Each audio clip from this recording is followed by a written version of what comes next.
नमस्कार दोस्तों, स्वागत है आपका हमारे official YouTube channel GS bye Neeraj में। कैसे हैं आप सब? मैं उम्मीद करता हूँ स्वस्थ होंगे, मस्त होंगे, अपनी तैयारी में व्यस्त होंगे। मित्रों, आज की जो क्लास है ये मूल रूप से चित्रकला टीजीटी और पीजीटी के लिए है। आप जानते होंगे कि ट्रेंड ग्रेजुएट टीचर में 148 पदों पे भर्ती है और पोस्ट ग्रेजुएट टीचर तो आप जानते हैं कि नाम मात्र की भर्ती आपके सामने आई है। इसको क्रैक करने के लिए हर एक पॉइंट से गुजरना होगा। जो आपका सिलेबस है, सिलेबस तो पढ़ना ही होगा, आउट ऑफ सिलेबस डाटा भी देखना होगा। इसी क्रम में आज हम लोग पढ़ेंगे कला का क्रमिक विकास। विकास कैसे हुआ? मद्रास कला विद्यालय, कलकत्ता कला विद्यालय, बम्बई कला विद्यालय, राजस्थान कला स्कूल, लाहौर कला विद्यालय, government college of fine arts. तो इन सभी से आगे बढ़ते बढ़ते बढ़ते बढ़ते और हम लोग आगे बढ़ेंगे एकदम लास्ट तक का कि भारत कला भवन कब इस्टेब्लिश हुआ, कहाँ पे इस्टेब्लिश हुआ, साथ में the art society of India या मुंबई या बीएचयू की स्थापना कैसे हुई, शारदा चरण स्कूल ऑफ आर्ट्स मुंबई है या दिल्ली है, कहाँ पे है, लखनऊ कला विद्यालय कहाँ पे आता है, और साथ में अन्य आर्ट गैलरियों को देखेंगे। जैसे डोंगरा आर्ट गैलरी कहाँ पे है, सृजन आर्ट गैलरी कहाँ पे है, स्टेट गैलरी ऑफ आर्ट कहाँ पे है, राष्ट्रीय आधुनिक कला दीर्घा का स्थापना कब होती है, राष्ट्रीय ललित कला अकादमी का स्थापना कब होती है, जवाहर कला केंद्र कहाँ होता है। तो इन सभी पे बात करना जरूरी है, क्योंकि टीजीटी की परीक्षा में आप जानते होंगे 2016 में जो भर्ती निकली थी, 2019 में पेपर हुआ और खूब क्वेश्चंस यहाँ से बने थे।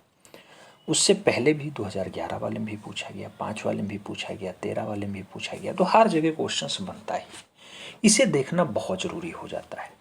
थोड़ा सा लंबा चौड़ा डाटा रहेगा लेकिन बहुत ज़रूरी है। 1 से 2 प्रश्न पक्का, मैक्सिमम 5 प्रश्न भी आने की संभावना यहाँ से रहते हैं।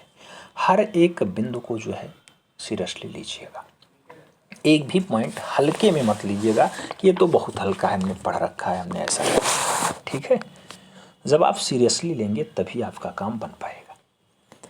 जैसे आप स्टार्ट करेंगे तो कहा जाता है कि 19वीं सदी में यूरोपीय शासकों ने उस आवश्यकता का अनुभव किया कि भारतीय कला प्रेमियों और कलाकारों को उचित प्रशिक्षण देना चाहिए। ये यूरोपीय शासकों के द्वारा बताया गया कि भारतीय कला प्रेमियों के और उनके कलाकारों को एक अच्छा प्रशिक्षण दे दिया जाए। इसी क्रम में 3 प्रेसिडेंसी में कला विद्यालय की स्थापना होती है। 1850 में मद्रास यानी चेन्नई वाला कला विद्यालय आता है। 1854 में कलकत्ता कला विद्यालय आता है जहाँ पे ईबी हेबले प्रिंसिपल बनते हैं, और 1857 में बम्बई कला विद्यालय की स्थापना हो जाती है। अब सबसे पहले बात आएगी किसकी? तो आप जानते हैं कि 3 प्रेसिडेंसियों में 1850 में मद्रास आता है, तो मद्रास कला विद्यालय के बारे में देखेंगे। सबसे पहले मद्रास कला विद्यालय। मद्रास कला विद्यालय की अगर बात करते हैं, 1850 में स्थापना हो जाती है। आप जानते हैं शल्य चिकित्सक हैं अलेक्जेंडर हंटर, इन्हीं के द्वारा मूल रूप से मद्रास कला विद्यालय की स्थापना 1850 में की जाती है। इसका स्थापना जो है, इसकी स्थापना मद्रास स्कूल ऑफ आर्ट्स के नाम से ही हुई थी। 1854 ईस्वी में ईबी हेबले यहाँ के प्राचार्य बने थे। ईबी हेबले वही हैं अर्नेस्ट बेनफील्ड हेबले, जो मूल रूप से इंग्लैंड से आते हैं और आगे चल करके ये कलकत्ता कला विद्यालय में भी एज ए टीचर के रूप में कार्य करते हैं, देन प्रिंसिपल के रूप में भी उभर करके आते हैं, कार्य करते हैं। तो यहाँ के प्राचार्य बने ईबी हेबले। मद्रास कला विद्यालय में प्रथम भारतीय प्राचार्य होने का जो गौरव प्राप्त है तो डीपी राय चौधरी, देवी प्रसाद राय चौधरी जो प्रख्यात मूर्तिकार हैं, उन्हीं को प्राप्त है। क्वेश्चंस बनेगा तो ये पूछा जाता है कि डीपी राय चौधरी किस कॉलेज के प्रिंसिपल रहे हैं।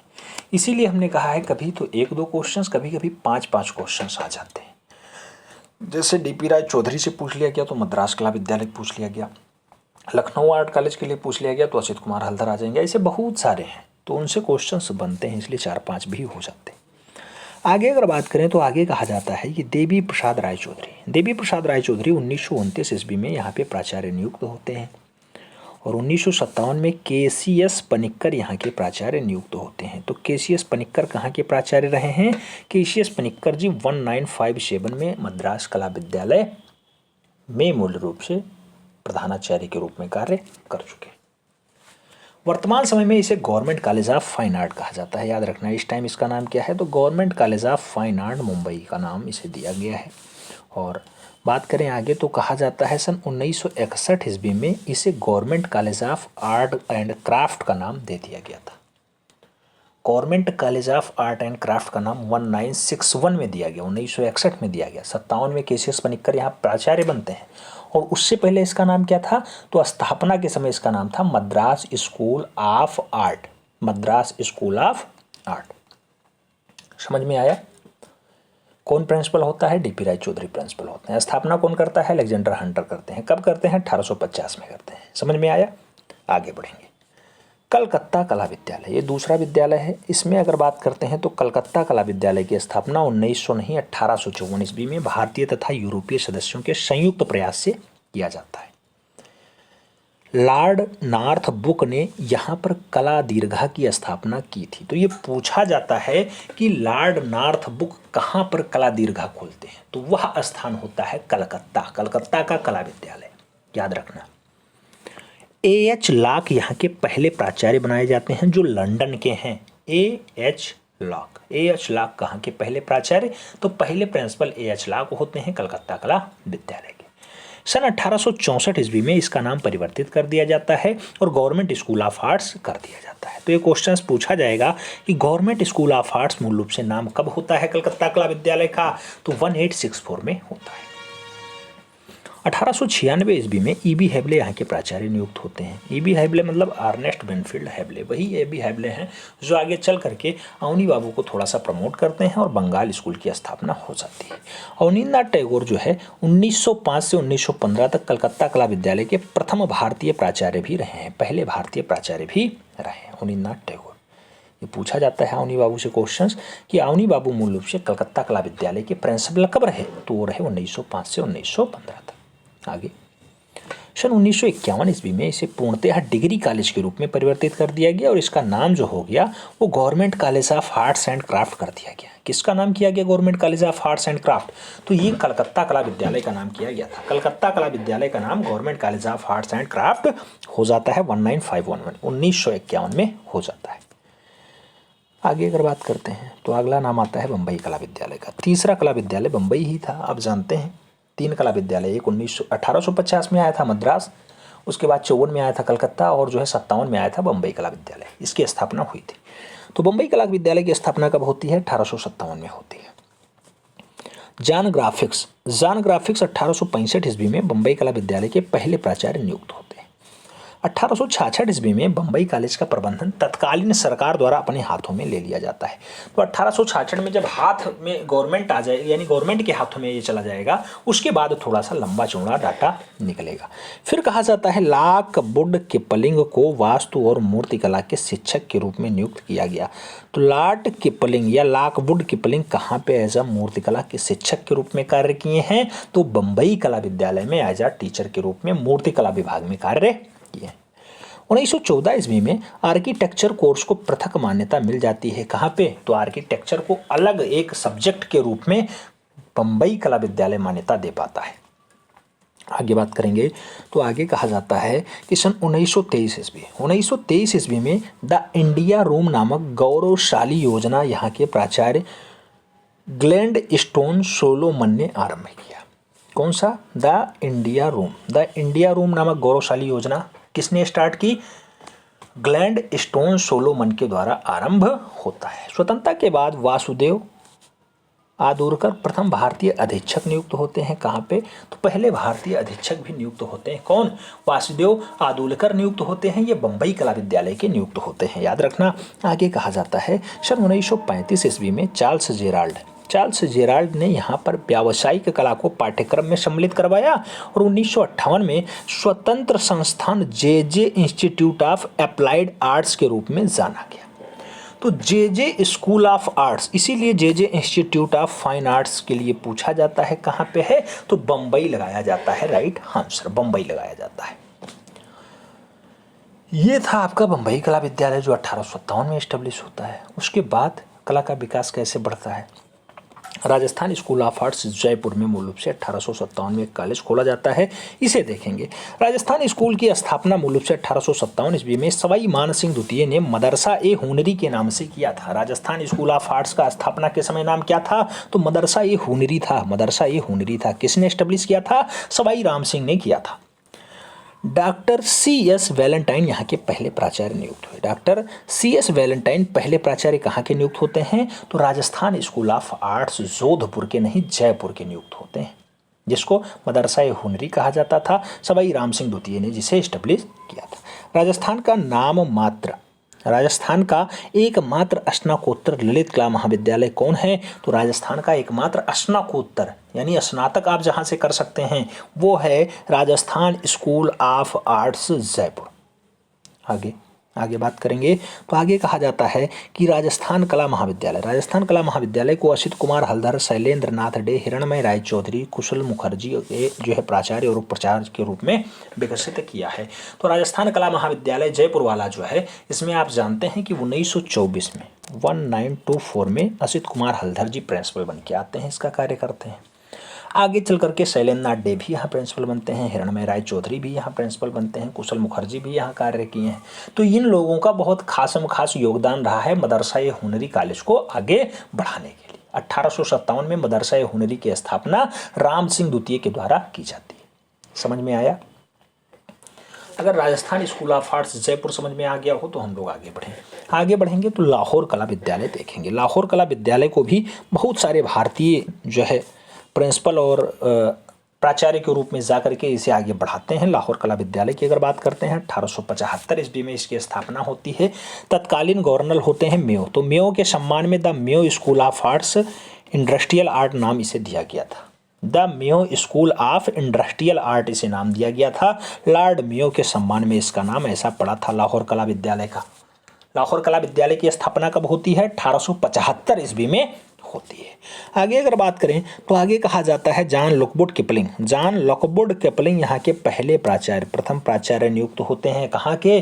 तो वो होता है कॉलेज लाहौर कला विद्यालय, जहाँ पे लॉकवुड किपलिंग पहले प्रिंसिपल नियुक्त होते हैं। आगे चल करके लाहौर कला विद्यालय को आज नेशनल कॉलेज ऑफ आर्ट्स के नाम से पुकारा जाता है। तो नेशनल कॉलेज ऑफ आर्ट्स को हो चाहे लाहौर कला विद्यालय 1875 वाला को हो, बात एक ही है। आज की डेट में नेशनल कॉलेज ऑफ आर्ट्स के नाम से जाना जाता है। सन 1929 से 1936 तक यहाँ पे BC सान्याल यानी भावेश चंद्र सान्याल एज अ टीचर के रूप में, शिक्षक के रूप में कार्य किए हैं। क्वेश्चंस जब भावेश चंद्र सान्याल से बनेगा तो क्वेश्चंस पूछा जाएगा ये कहाँ पे एज अ टीचर के रूप में कार्य किए थे, तो आप कहेंगे कि लाहौर कला विद्यालय में यानी Mayo college of arts, the Mayo school of industrial arts में मूल रूप से शिक्षक के रूप में कार्य किए। आगे अगर बात करते हैं तो आगे आ जाता है कि BC सान्याल ने, भावेश चंद्र सान्याल ने लाहौर में Lahore school of fine arts नाम से स्वतंत्र स्टूडियो भी स्थापित किया था। तो लाहौर में किसने स्वतंत्र स्टूडियो जो Lahore school of fine arts के नाम से चला, किसने एस्टेब्लिश किया? तो नाम होगा भावेश चंद्र सान्याल ने किया है। आगे समरेंद्र नाथ गुप्ता भी यहाँ पे प्राचार्य नियुक्त होते हैं और जो है बंगाल स्कूल का प्रचार प्रसार भी खूब अच्छे से समरेंद्र नाथ गुप्ता जी करते हैं। ये तो बात थी आपके लाहौर कला विद्यालय की, जिसकी स्थापना आप जानते हैं मेयो के सम्मान में 1875 में हो जाती है लाहौर में। अब इसके बाद हम लोग आगे बढ़ेंगे तो पढ़ेंगे government college of fine arts जो तिरुवनंतपुरम में है, केरला में पाया जाता है। 1888 में जिसकी स्थापना होती है। यहाँ से भी कला के बहुत सारे साक्ष्य और बहुत सारे उपयोगी तथ्य मिलेंगे आपको। कला आगे बढ़ी है भारत में, तो कैसे बढ़ी है उसी क्रम को देख रहे हैं। इसकी स्थापना महाराजा मूलम थिरुनाल सर रामा स्वामी या रामा वर्मा चतुर्थ के द्वारा महाराजा स्कूल ऑफ आर्ट्स से किया गया। स्थापना किसने की है? तो मूलम थिरुनाल सर रामा वर्मा चतुर्थ।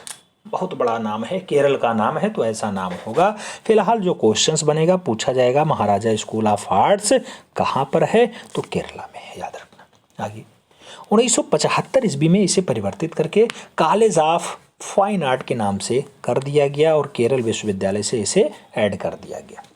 क्या नाम हो गया? फाइन ऑफ आर्ट्स कॉलेज या college of fine arts Kerala विश्वविद्यालय से संबद्ध हो गया। यह 1975 की बात हो रही है जब ऐसा कारनामा यहाँ पे हुआ। वर्तमान समय में यहाँ पर BFA यानी बैचलर ऑफ फाइन आर्ट और MFA यानी मास्टर ऑफ फाइन आर्ट की शिक्षा दी जाती है। ऐसा कारनामा यहाँ पे होता है। कहाँ पे? Government college of fine arts Thiruvananthapuram Kerala वाले में। आगे अगर बात करते हैं तो सन 1957 की बात होगी। Department of technology education Kerala सरकार के अधीन हो जाता है और 1957 में ऐसा कारनामा होता है। तो डिपार्टमेंट ऑफ टेक्नोलॉजी एजुकेशन किसके अधीन? केरल सरकार के अधीन होता है। केरला के वर्तमान में मूल रूप से आप देखेंगे गवर्नर कौन होते हैं, तो कौन है इस टाइम? केरला के इस टाइम जो गवर्नर होंगे उनका नाम होगा आरिफ मोहम्मद खान। बहुत ज़्यादा विवादों में रहते हैं, चर्चा में रहते हैं। अगला नाम आएगा government college of fine arts का। ये त्रिशूल केरला में स्थित है। इसे अगर देखें तो 1910 में इसकी स्थापना होती है। द्वितीय विश्व युद्ध के समय इसका नाम गवर्नमेंट ट्रेड स्कूल कर दिया गया था। गवर्नमेंट ट्रेड स्कूल किसका नाम किया गया था? तो उस कॉलेज का नाम है government college of fine arts त्रिशूल केरला। इसका नाम कर दिया गया था गवर्नमेंट ट्रेड स्कूल। क्वेश्चंस अगर बनेगा तो हो सकता पूछ ले, नहीं तो आगे बढ़ेंगे। जो अगला पॉइंट आएगा वो सबसे ज़्यादा इंपॉर्टेंट होगा। अगला पॉइंट आपकी स्क्रीन पे पूछा जा रहा है शांति निकेतन। बहुत बढ़िया। शांति निकेतन की अगर बात करते हैं तो देवेंद्रनाथ टैगोर ने 1863 ईस्वी में पश्चिम बंगाल के वीरभूमि जिले में, याद रखना वीरभूमि जिले में आध्यात्मिक आश्रम की स्थापना की, जिसे शांति निकेतन नाम से जाना गया। किसने की? देवेंद्रनाथ टैगोर ने की। 1863 में की। कहाँ पे की? वीरभूमि पश्चिम बंगाल में की। सन 1901 ईस्वी में रविंद्रनाथ टैगोर ने इसी आश्रम के प्राकृतिक वातावरण में ब्रह्म विद्यालय की स्थापना की, जिसे बाद में शांति निकेतन के नाम से जाना जाता है। तो 1901 में किसने इसे शांति निकेतन बनाया? रविंद्रनाथ टैगोर ने बनाया। स्थापना कब होती है? 1863 में देवेंद्रनाथ टैगोर ने की थी, वीरभूमि जिले में की थी। आगे बात करें तो सन 1912 का सन आता है जब रविंद्रनाथ टैगोर इसे श्री निकेतन नाम के विद्यालय से प्रारंभ कर देते हैं। 1912 में इसे श्री निकेतन नाम होता है और 1919 ईस्वी में रविंद्रनाथ टैगोर ने शांति निकेतन में कला भवन की स्थापना कर दी। ये क्वेश्चन बहुत बार छपता है कि 1919 में कला भवन की स्थापना कहाँ होती है? तो वीरभूमि के किसमें होती है? शांति निकेतन में होती है। किसने की थी? बाबा रविंद्रनाथ टैगोर ने की थी। आगे कहा जाता है कि नंदलाल बोस किसके अध्यक्ष बने? तो कला भवन के ही अध्यक्ष नियुक्त होते हैं, यानी अधीक्षक नियुक्त होते हैं। बाबा इन्हें अधीक्षक नियुक्त करते हैं, यानी रविंद्रनाथ टैगोर इन्हें अधीक्षक नियुक्त करते हैं। यही मास्टर मोसाई को याद रखना। आगे सन 1921 ईस्वी में शांति निकेतन का विस्तार कर दिया गया और इसे विश्व भारतीय विश्वविद्यालय का नाम दे दिया गया। तो पूछा जाता है कि शांति निकेतन आगे चल करके किस सन में विश्व भारती विश्वविद्यालय का दर्जा प्राप्त करता है? तो उस सन का नाम होता है 1921, यानी 1921। आगे हम लोग बात करें तो अगला पॉइंट आता है सन 1951 ईस्वी में विश्व भारती विश्वविद्यालय को केंद्रीय विश्वविद्यालय के रूप में भी मान्यता मिल जाती है। जो क्वेश्चन अभी तक सबसे ज़्यादा छपा है वो छपा है 1919 वाला। 1919 जब यहाँ पे शांति निकेतन में कला निकेतन की स्थापना यानी कला भवन की स्थापना होती है। फिर इसके अध्यक्ष या अधीक्षक नंदलाल बोस बनाए जाते हैं। उसके बाद जो पूछा जाता है 1921 का सन पूछा जाता है जब इसे विश्व भारती विश्वविद्यालय का नाम दे दिया जाता है, वो सन। फिर केंद्रीय विद्यालय के रूप में मूल रूप से 1951 में भारत सरकार इसे अडॉप्ट कर लेती है।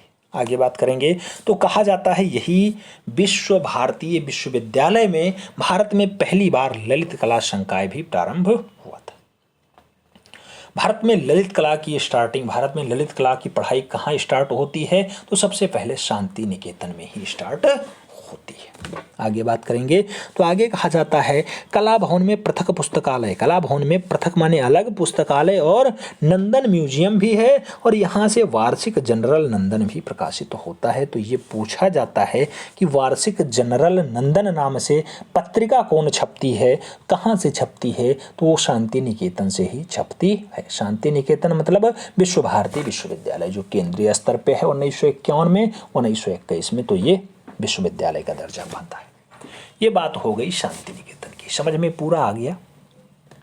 अगर पूरा समझ में आ गया हो कि देवेंद्रनाथ टैगोर 1863, फिर 1901 रविंद्रनाथ टैगोर इसे शांति निकेतन, फिर 1912 टैगोर ने श्री निकेतन, देन 1919 में से शांति निकेतन में कला भवन, 1921 में आगे चल करके क्या होता है? तो 1921 में मूल रूप से इसे विश्व भारती विश्वविद्यालय मिलता है और 1951 में इसे भारत सरकार केंद्रीय विश्वविद्यालय का दर्जा देती है। पूरा समझ में आया हो तो आगे बढ़ेंगे, इंदौर कला विद्यालय को पढ़ेंगे।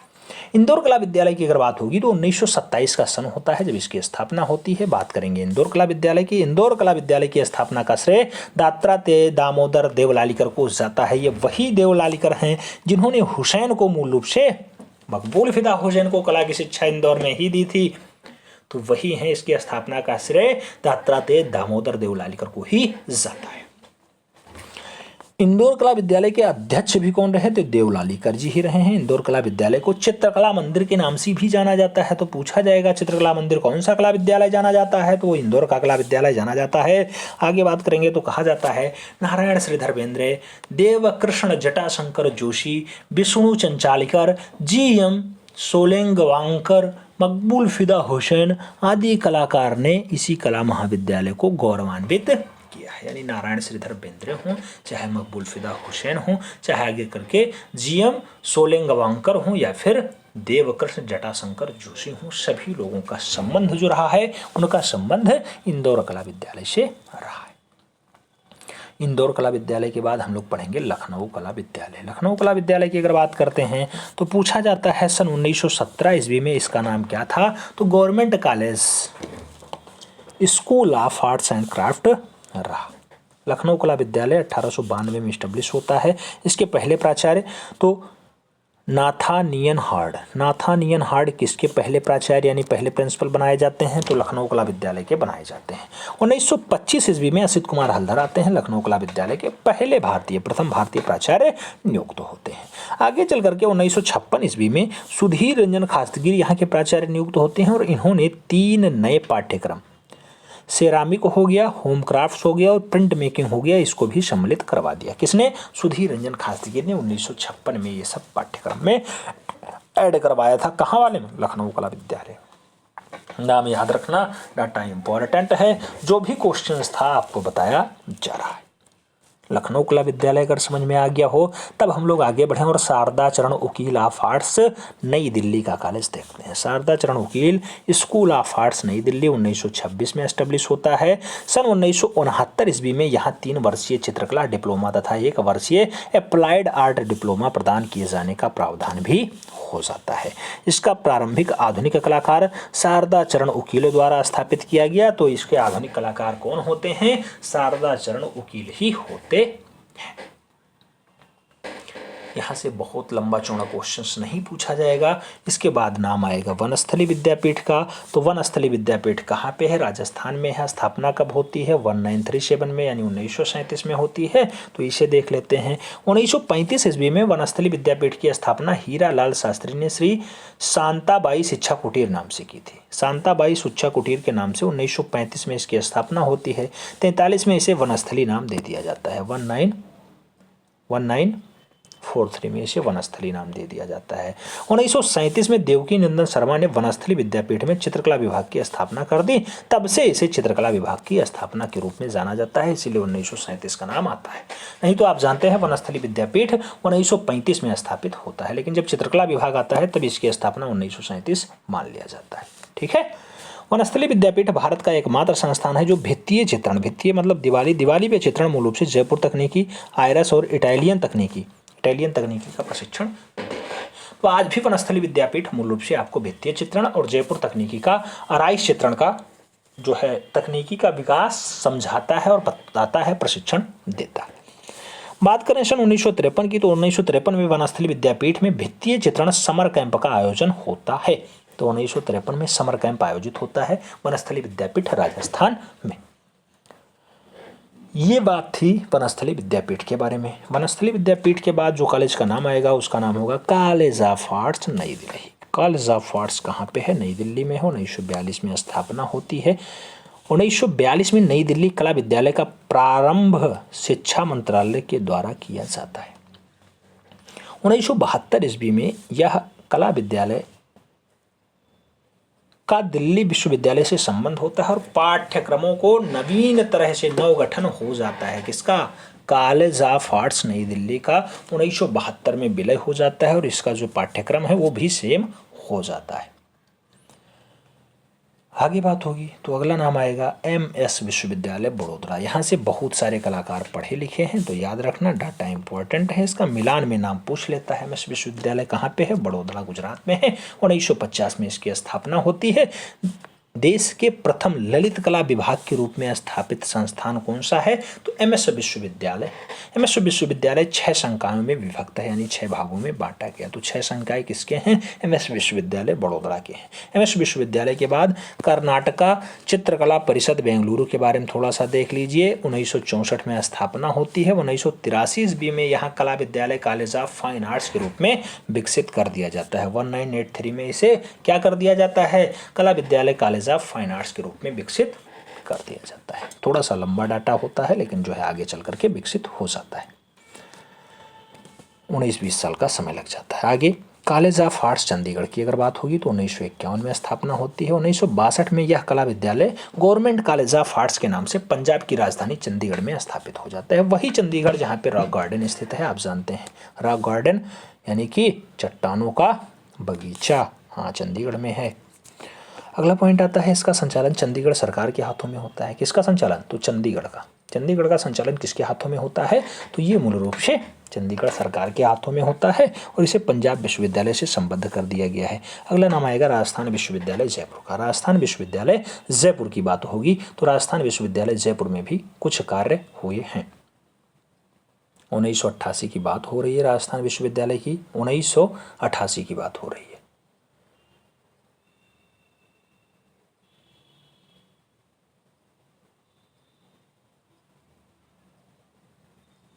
बात करेंगे राजस्थान विश्वविद्यालय की स्थापना की तो 1947 में इसका राजपूताना विश्वविद्यालय के नाम से इसकी स्थापना होती है।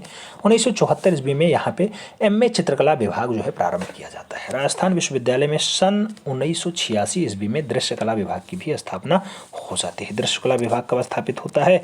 1986 में स्थापित हो जाता है। 1986 में स्थापित हो जाता है। कहाँ पे? राजस्थान कला विश्वविद्यालय में। ठीक है, आगे बात करेंगे रविंद्र भारती विश्वविद्यालय कहाँ पे है? तो ये कोलकाता में है। 1972 में इसकी स्थापना होती है। तो दृश्य कला संकाय की स्थापना कब होती है? 1972 में रविंद्र भारती विश्वविद्यालय में दृश्य कला विभाग की स्थापना होती है। इसके संस्थापक डीन जो रहे हैं वो सोमन सोम और उप कुलपति रामा चौधरी रहे हैं। रामा चौधरी रहे हैं। संस्थापक डीन कौन रहे हैं? तो सोवन सोम रहे हैं। सोवन सोम रहे हैं। किसके? रविंद्र भारती विश्वविद्यालय की स्थापना कब होती है? 1972 यानी 1972 में होती है। आगे बात करेंगे तो आगे आता है बनारस हिंदू विश्वविद्यालय। बनारस हिंदू विश्वविद्यालय की अगर बात करते हैं तो 1916 में मदन मोहन मालवीय के द्वारा इसकी स्थापना होती है। 1920 ईस्वी में यहाँ पे राय कृष्ण दास ने भारत कला भवन की भी स्थापना की थी। भारत कला भवन की स्थापना कब होती है? 1920 में यानी 1920 में हो जाती है। 1920 में राय कृष्ण दास ने भारत कला भवन की स्थापना की थी। भारत कला भवन कहाँ? तो बनारस में ही हुआ था, जहाँ मदन मोहन मालवीय 1916 में एस्टेब्लिश करते हैं बनारस हिंदू विश्वविद्यालय, वहीं पे भारत कला भवन भी है अंदर। 1950 में यहाँ पर दृश्य कला संकाय की भी स्थापना हो जाती है। तो कब होती है दृश्य कला संकाय? 1950 में बीएचयू में ही दृश्य कला संकाय की भी स्थापना होती है। आगे चल करके अगर बात करें तो कहा जाता है कि प्रारंभ में यहाँ चित्रकला में जेएम अहिवासी और मूर्तिकला में कृष्णन अध्यापन के रूप में कार्य किए हैं। जेएम अहिवासी चित्रकला पढ़ाते थे और कृष्णन जी यहाँ पे मूल रूप से मूर्तिकला के टीचर के रूप में कार्य किए। के एस कुलकर्णी भी फैकल्टी ऑफ डीन के पद पे कार्य रहे हैं। के एस कुलकर्णी भी कहाँ पे कार्य किए हैं? तो बीएचयू में ही उन्होंने भी कार्य किया है। आगे अगर बात करते हैं तो अगला नाम आता है भारत के आगरा विश्वविद्यालय में। अच्छा, भारत के आगरा विश्वविद्यालय में क्या होता है? 1947 में डिग्री स्तर पे कला विषय जो है प्रारंभ कर दिया जाता है। तो 1947 में कैसे डिग्री स्तर पे कला विषय का प्रारंभ कहाँ पे होता है? आगरा विश्वविद्यालय में हो जाता है। आगरा विश्वविद्यालय। बात होगी 1942 की तो सन 1942 में इलाहाबाद विश्वविद्यालय ने संगीत व चित्रकला में डिप्लोमा स्तर पे सम्मिलित करके फाइन आर्ट्स विभाग शुरू कर दिया। तो फाइन आर्ट्स विभाग कब? तो 1942 में इलाहाबाद विश्वविद्यालय में संगीत और चित्रकला को डिप्लोमा स्तर पर सम्मिलित करके फाइन आर्ट्स विभाग भी अलग से एस्टेब्लिश हो जाता है 1942 में 1942 में। देश विभाजन के पश्चात 3 महत्वपूर्ण कला संस्थानों ने व्यावसायिक कला शिक्षा की बढ़ती मांगों को पूर्ण करने का प्रयास किया। इसमें से government college of arts Chandigarh है, कॉलेज ऑफ फाइन आर्ट्स नई दिल्ली है और ललित कला संकाय बड़ौदा है। तो ये तीनों कॉलेज मूल रूप से कौन सी? तो जो आप देख रहे होंगे व्यावसायिक कला, उसको आगे बढ़ाने में आगे आए और आगे बढ़ करके इस पे काम किया। ये बात थी बनारस हिंदू विश्वविद्यालय की। बनारस हिंदू विश्वविद्यालय के बाद हम लोग कला संगठन पढ़ेंगे। कला संगठन की अगर बात होगी तो कला संगठन में आएगा इंडस्ट्रियल आर्ट सोसाइटी कोलकाता 1854। इसकी स्थापना राजेंद्र लाल मिश्र, जितेंद्र मोहन टैगोर और न्यायाधीश प्राप्त के द्वारा की गई। इस सोसाइटी का उद्देश्य क्या होता है? तो औद्योगिक कलाओं को प्रोत्साहित करना था। औद्योगिक कलाएं कैसे आगे बढ़ें, इसका मुख्य उद्देश्य यही था। आगे बढ़ेंगे तो आगे कहा जाता है the Bombay art society Mumbai. The Bombay art society Mumbai 1888 ईस्वी में स्थापित होता है। भारत में सबसे प्राचीन society Bombay art society Mumbai ही है। सन 1910 ईस्वी में इस सोसाइटी ने प्रथम journal a brief history sketch of the Bombay art society with special reference to the period 1906 से 1910 प्रकाशित किया जाता है। बहुत लंबा चौड़ा नाम है। A brief history sketch of the Bombay art society with special reference to the periods 1906 से 1910 प्रकाशित होता है। कहाँ पे? तो ये पहला जर्नल छपता है द बम्बई आर्ट सोसाइटी के नाम से। सन 1939 ईस्वी में सोसाइटी को शेल्यून स्थापित किया जाता है और 1989-90 में इसे हुसैन बेंद्रे नाम स्कॉलरशिप का भी प्रथम सोसाइटी दे दिया जाता है। तो 1989-90 में हुसैन बेंद्रे नामक स्कॉलरशिप का भी मूल रूप से प्रारंभ इस सोसाइटी ने किया है। कौन सी सोसाइटी? इंडियन सोसाइटी, अच्छा the Bombay society of Mumbai ने किया है, याद रखना। आगे Indian society of oriental art की बात होगी जो कोलकाता में है। 1907 में इसकी स्थापना होती है। Indian society of oriental art की अगर बात करते हैं, स्थापना अवनींद्रनाथ टैगोर ने की थी। अवनींद्रनाथ टैगोर अपने बड़े भाई गगनेंद्रनाथ टैगोर के साथ मिलकर के करते हैं। तो ये पूछा जाता है अवनी बाबू और मूल रूप से गगनेंद्रनाथ ठाकुर ने मिलकर के क्या स्थापित किया? तो Indian society of oriental art की स्थापना ही होती है। इस सोसाइटी के पहले अध्यक्ष कौन बनते हैं? तो लॉर्ड किशनर और प्रथम सचिव अवनी बाबू खुद बनते हैं। सचिव अवनी बाबू होंगे, अध्यक्ष लॉर्ड किशनर बनेंगे। किसके? Indian society of oriental art Kolkata के। सोसाइटी में 35 सदस्य होते हैं। 35 सदस्य होते हैं, 35 सदस्य होते हैं, जिसमें से 30 अंग्रेज होते हैं और 5 भारतीय होते हैं। इस सोसाइटी का मुख्य उद्देश्य था भारतीय कला को यूरोपीय अकादमिक कला के प्रभाव से मुक्त करना। जो ये इतनी लंबी चौड़ी society Indian society of oriental art स्थापित होती है गगनेंद्रनाथ टैगोर और अवनींद्रनाथ टैगोर के माध्यम से, उसका मुख्य उद्देश्य था कि भारतीय कला को यूरोपीय अकादमिक कला के प्रभाव से मुक्त कर देना है। यूरोप की कलाएं यहाँ पे हावी ना होने पाए, ये काम अवनी बाबू ने किया था। आगे बढ़ेंगे तो अगला सोसाइटी आता है the art society of India Mumbai. ये 1918 में स्थापित होता है। इस सोसाइटी की स्थापना 1918 ईस्वी में सावल राम एस हल्दानकर के द्वारा की जाती है। इसकी वार्षिक प्रदर्शनी और पुस्तकालय के लिए इसे ललित कला अकादमी तथा महाराष्ट्र सरकार से आर्थिक सहायता भी प्राप्त होती रहती है। किसे? The society of India Mumbai. आगे all India fine arts and craft society AIFACS New Delhi, ये 1928 में स्थापित होता है। इसके बारे में देखेंगे तो 1925 ईस्वी में स्थापित आईफैक्स भारतीय कलाकारों द्वारा इंडियन हाउस लंदन को सुसज्जित करने हेतु इसकी स्थापना की गई थी। आईफैक्स को स्थापित करने में वकील बंधुओं का महत्वपूर्ण योगदान रहा है। इस योगदान की पहली प्रदर्शनी वाइस गीरल पैलेस वर्तमान राष्ट्रपति भवन में आयोजित हुई थी। वाइस गीरल पैलेस में हुई थी। आईफैक्स को प्रथम विश्व कला सम्मेलन आयोजित करने का श्रेय भी प्राप्त होता है। सन 1984 ईस्वी से 60 वर्ष के ऊपर के आयु वाले कलाकारों को कला रत्न, कला भूषण और कलाश्री से पुरस्कृत किया जाता है। सन 1994 ईस्वी में आईफैक्स ने अपना क्षेत्रीय केंद्र पंचकुला हरियाणा में स्थापित कर रखा है। तो पूछा जाएगा कि आईफैक्स मतलब all India fine arts and craft society नई दिल्ली का क्षेत्रीय केंद्र कहाँ पे है? तो पंचकुला हरियाणा में 1994 में 1994 में स्थापित होता है। आगे बात करेंगे तो आगे कहा जाता है आईफैक्स आर्ट जनरल। आईफैक्स आर्ट जनरल रूपलेखा तथा मासिक बुलेटिन आर्ट न्यूज भी प्रकाशित करता है। तो आर्ट न्यूज और रूपलेखा कहाँ से छपती है? तो आर्ट रूप और जो है रूपलेखा और आर्ट न्यूज जो है ये all India fine arts and craft society नई दिल्ली से छपती है, उसका प्रकाशन होता है मासिक, यानी हर महीने ये बुलेटिन आता है। आगे बात करें तो आगे कहा जाता है अकादमी ऑफ फाइन आर्ट्स कोलकाता। 1933 में इसकी स्थापना होती है। प्रथम अध्यक्ष कलापारखी प्रद्योत कुमार टैगोर को नियुक्त किया जाता है। प्रद्योत कुमार टैगोर पहले मूल रूप से इसके कलापारखी यानी कलाध्यक्ष नियुक्त होते हैं।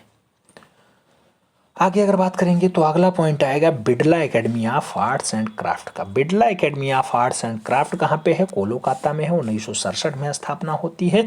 बसंत कुमार बिड़ला और उनकी पत्नी के द्वारा इसको स्थापित किया जाता है। Birla academy of fine arts and craft Kolkata की। बिड़ला एकेडमी का उद्घाटन करण सिंह के द्वारा किया गया था। 1995 ईस्वी में इसकी एक शाखा जो है मुंबई में भी स्थापित कर दी गई थी। इसमें क्या होता है? इसमें जेनेसियस ऑफ रामकिंकर वैज कला प्रदर्शनी महत्वपूर्ण रही, जिसका जनक आप जानते हैं झंकरी नराजारी और ए रामचंद्रन तथा अवतार सिंह पवार ने भी भाग। तो जेनेसियस ऑफ रामकिंकर बैच की जो कला प्रदर्शनी है, इसमें कई लोग ए रामचंद्रन भी भाग लेते हैं, अवतार सिंह पवार भी भाग लेते हैं और मूल रूप से जनक झंकरी नाराजारी भी भाग लेते हैं। ये आपकी बात हो रही थी बिड़ला की। बिड़ला के बाद आएगा गढ़ी कलाकार परिसर। कहाँ पे है? तो नई दिल्ली में है। 1976 में स्थापना होती है। गढ़ी कलाकार परिसर की अगर बात करें तो इसकी स्थापना 1976 ईस्वी में हुई थी। इसका प्रारंभिक नाम कला कुटीर रखा गया था। आप जानते होंगे एक कुटीर आज भी KB कुटीर बहुत फेमस है, कुमार विश्वास की। कला कुटीर किसकी थी? गढ़ी कलाकार परिसर नई दिल्ली की थी। 1976 में इसकी स्थापना हुई थी। इसके पहले निर्देशक सांखो चौधरी और प्रथम रीजनल सेक्रेटरी की अगर बात करते हैं तो रामकृष्ण बेंदाला थे। रामकृष्ण बेंदाला किसके पहले जनरल सेक्रेटरी बनते हैं? तो गढ़ी कलाकार परिसर नई दिल्ली के बनते हैं, जो कला कुटीर के नाम से जाना जाता है। इसका संचालन ललित कला अकादमी नई दिल्ली के द्वारा किया जाता है। गढ़ी कलाकार परिसर की स्थापना में सांखो चौधरी, बलबीर सिंह कट्ट की अगर बात हो, GR संतोष की बात हो, ये रामचंद्रन की बात हो, KS कुलकर्णी का बात हो, तो ये सब बहुत अच्छे से सम्मिलित रूप से प्रयास किए, तब जाके इसकी स्थापना हो पाई थी। गढ़ी कलाकार परिषद नई दिल्ली 1976। गढ़ी कलाकार के बाद एक खास नाम आएगा जिसका नाम होगा भारत भवन भोपाल। भारत भवन भोपाल में स्थित है। 1982 में स्थापना होती है। उद्घाटन तत्कालीन प्रधानमंत्री इंदिरा गांधी करती हैं। 13 फरवरी 1982 को इसकी जो है उद्घाटन किया जाता है। भारत भवन भोपाल का वास्तुकार कौन रहा? तो चार्ल्स कोरिया इसका वास्तुकार रहा है। भारत भवन भोपाल के संग्रहालय को शामपांकर के नाम से जाना जाता है। शामपांकर के नाम से भी जाना जाता है। भारत भवन भोपाल के संस्थापक कौन रहे? तो संस्थापक के रूप में नाम ज्यादा इंपॉर्टेंट है, अशोक वाजपेयी रहे हैं। जय स्वामीनाथन भारत भवन भोपाल के प्रथम निर्देशक बनते हैं। जगदीश स्वामीनाथन भारत भवन के पहले निर्देशक के रूप में कार्य किए। भारत भवन के 5 अंग होते हैं, याद रखना। रूपांकर होता है, रंगमंडल होता है, वारगर्थ होता है, अनहद होता है और छवि होता है। ये 5 अंग भारत कला भवन नहीं, भारत भवन भोपाल वाला भारत भवन के हैं, जिसकी स्थापना आप जानते हैं कि मूल रूप से वास्तुकार तो चार्ल्स कोरिया होता है। संस्थापक के नाम से आप जानते होंगे कि कौन है? अशोक वाजपेयी होते हैं। इसका उद्घाटन 13 फरवरी 1982 को तत्कालीन प्रधानमंत्री इंदिरा गांधी के द्वारा किया गया था। भोपाल मध्य प्रदेश में स्थित। आगे बढ़ेंगे। आगे होगी Mohile Parikh centre for the visual arts Mumbai. 1990 में स्थापित होता है। इसकी स्थापना 1990 में बम्बई में शैली जे पारीख द्वारा की गई थी, या शैला जे पारीख के द्वारा किसकी स्थापना की गई? Mohile Parikh centre for the visual arts की स्थापना की जाती है। ये कला को धीरे धीरे कलाकारों को बढ़ाने का काम होता है। कलाकार आते हैं, इसे आगे बढ़ाते हैं, पढ़ते हैं, पढ़ाते हैं और लोगों के बीच जागृति को कुल मिलाकर के अपने अपने सोपान को बढ़ाते रहते हैं। आगे बढ़ें तो आगे आता है जवाहर कला केंद्र। कहाँ पे है? जयपुर में है। कब स्थापित होता है? 1993 में स्थापित होता है। जवाहर कला केंद्र का प्रारूप सन 1986 ईस्वी में चार्ल्स कोरिया ने तैयार किया था। जवाहर कला केंद्र का उद्घाटन 1993 में हुआ था। जवाहर कला केंद्र का निर्माण 9 ग्रहों के आधार पर मान करके किया गया था।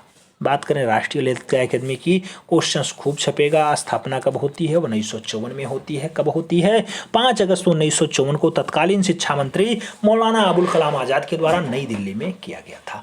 राष्ट्रीय ललित कला अकादमी का पंजीकरण एक संस्था के रूप में 1957 में हुआ था। बात करें आगे तो कहा जाता है ललित कला अकादमी के प्रथम अध्यक्ष मूर्तिकार DP राय चौधरी बनते हैं। ये क्वेश्चंस खूब बना जाता है।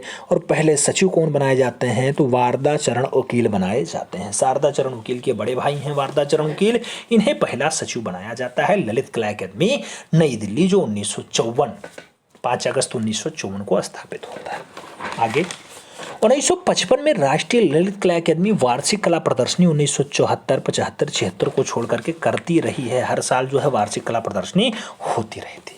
त्रैवार्षिक भारत तथा त्रिनाले इंडिया का भी आयोजन सन 1968 से राष्ट्रीय ललित कला अकादमी करती रहती है।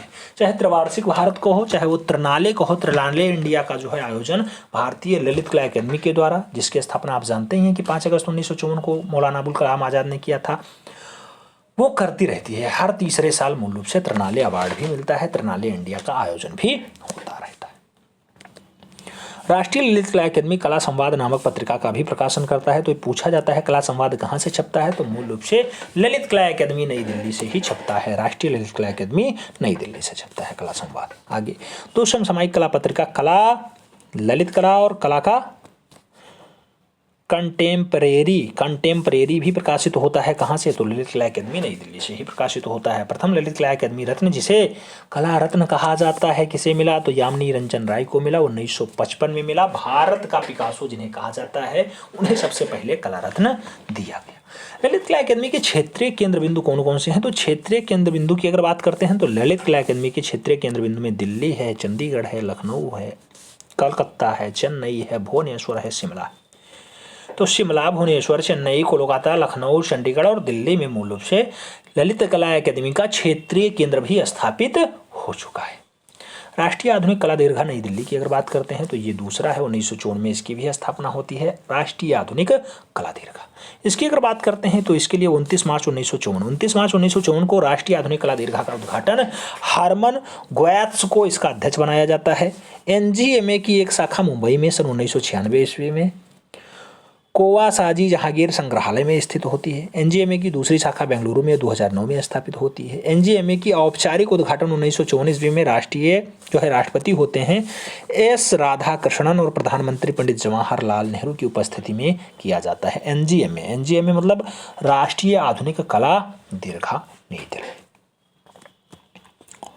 आगे अगर बात करते हैं तो बहुत सारी कला प्रदर्शनियां होंगी, बहुत सारे प्रमुख आर्ट गैलरियां होंगी, उन्हें देखने का प्रयास होगा। जैसे बम्बई की प्रमुख आर्ट गैलरी कौन कौन सी हैं, तो ताज आर्ट गैलरी पूछी जाए मुंबई में है, बिरला आर्ट गैलरी पूछी जाए मुंबई में है, टाओ आर्ट गैलरी की अगर बात करें मुंबई में है, पंडोल आर्ट गैलरी की अगर बात करें मुंबई में है, पारामल आर्ट गैलरी की बात करें मुंबई में है, समरोजा आर्ट गैलरी की अगर बात करें तो ये भी मूल रूप से मुंबई में पाई जाती है समरोजा आर्ट गैलरी, और मोच आर्ट गैलरी भी मुंबई में है। द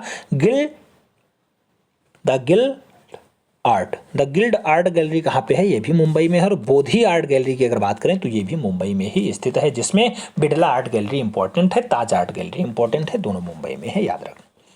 आगे बात होगी दिल्ली के प्रमुख आर्ट गैलरियों की। दिल्ली की अगर आर्ट गैलरियों की बात करें तो सबसे पहले त्रिवेणी कला संगम, याद रखना बहुत इंपॉर्टेंट है, बहुत सारे लोग इसे प्रयागराज लगा देते हैं। त्रिवेणी कला संगम नई दिल्ली में है। विजुअल आर्ट गैलरी की अगर बात होगी नई दिल्ली में है। धूमीमल आर्ट गैलरी की अगर बात हो नई दिल्ली में होगा। बटेरा आर्ट गैलरी कहाँ स्थित है, बटेरा आर्ट गैलरी नई दिल्ली में स्थित है। बोधी आर्ट गैलरी की अगर बात करें नई दिल्ली में स्थित है। आर्ट टुंडे की अगर बात करते हैं तो नई दिल्ली में ही स्थित है। दिल्ली के प्रमुख आर्ट गैलरी संस्थानों में त्रिवेणी कला संगम बहुत फेमस होता है, और जो है बोधी आर्ट गैलरी भी फेमस होता है। बोधी आर्ट गैलरी हालांकि मुंबई में भी है, लेकिन दिल्ली में भी है, ठीक है। आगे बात होगी तो कहा जाता है अन्य प्रमुख आर्ट गैलरियाँ कहाँ कहाँ हैं। जैसे अहमदाबाद नी गुफा, जिसे हुसैन दोशी नी गुफा कहा जाता है, अहमदाबाद में स्थित है। स्टेट आर्ट गैलरी की अगर बात हो अहमदाबाद में है।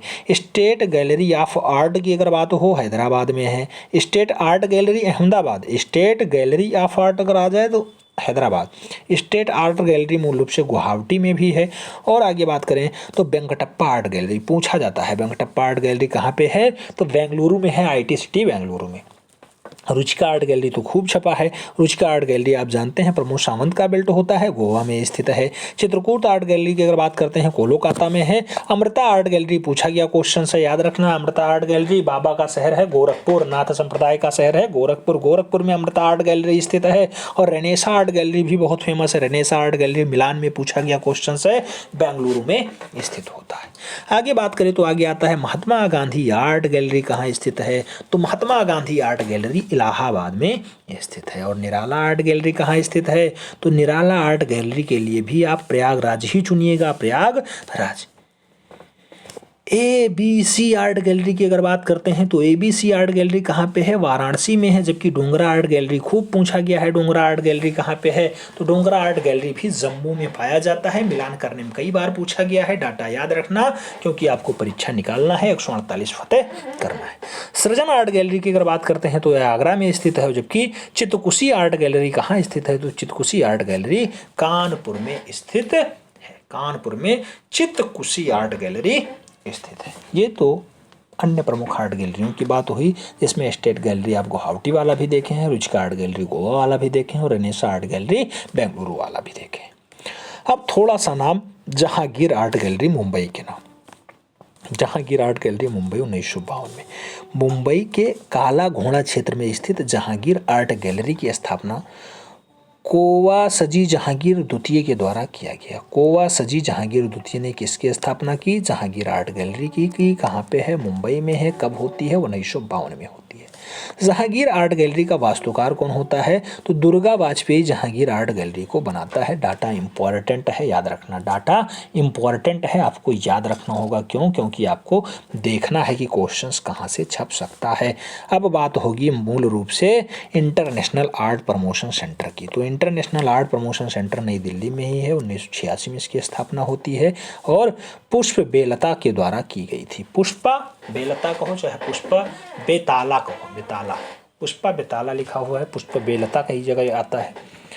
तो 1986 में मूल रूप से नेशनल नहीं इंटरनेशनल आर्ट प्रमोशन सेंटर का स्थापना होता है। कहाँ पर होता है? तो नई दिल्ली में हो जाता है। तो ये सब बात थी आपके कला को आगे बढ़ाने की, आपके कला को आगे ले जाने की।